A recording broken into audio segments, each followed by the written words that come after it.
87 minutes of dominance undone in 3, as Canada's 1-1 draw with Bosnia-Herzegovina raises more questions than answers. The Canadians had 23 shots on goal, but it was the visitors who almost snatched all 3 points with a late strike. This was a match that will have significant implications for Group B, and we're about to dive into the tactics and key moments that defined this encounter. The central tension in this match was Canada's inability to break down a stubborn Bosnia-Herzegovina defense, despite having the lion's share of possession.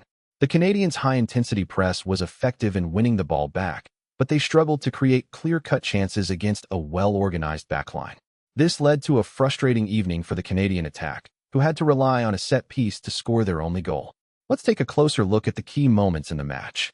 Canada started the match in a 4-3-3 shape, with their wingers hugging the touchline and their fullbacks providing width.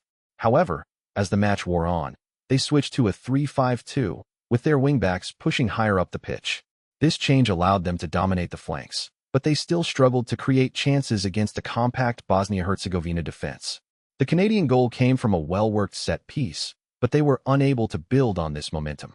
One of the most interesting aspects of this match was the role of Bosnia-Herzegovina's target man, who acted as a release valve for their defense. By playing long balls to this player, Bosnia-Herzegovina were able to bypass the Canadian press and relieve pressure on their backline. This tactic also allowed them to launch quick counterattacks, which caught the Canadians off guard on several occasions. This subtle tactical nuance was a key factor in the match, and it's something that will be crucial for Canada to address in their upcoming fixtures. The result of this match has significant implications for Group B.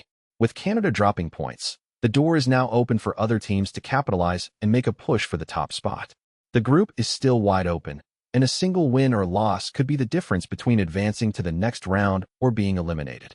The next set of matches will be crucial in determining the fate of the teams in this group, and Canada will need to regroup and refocus if they are to make a deep run in the tournament. Based on the evidence from this match, I predict that Canada will struggle to break down a similar defensive setup in their next fixture. They will need to find a way to create more chances against a low block, and this may involve making some tactical changes to their attack. If they can find a way to do this, I believe they will come out on top with a 2-0 win. However, if they continue to struggle with their attacking play, they may find themselves on the end of a shock defeat. Tomorrow, we'll be analyzing the high-flying attack of Brazil as they take on a stout defensive unit in their Group A clash. Will the Brazilians be able to break down their opponents and continue their winning streak, or will they be stifled by a well-organized defense? Join us, then, as we dive into the tactics and key moments that will define this crucial match. Don't miss out on our in-depth analysis of Brazil versus Serbia. It's going to be a wild ride.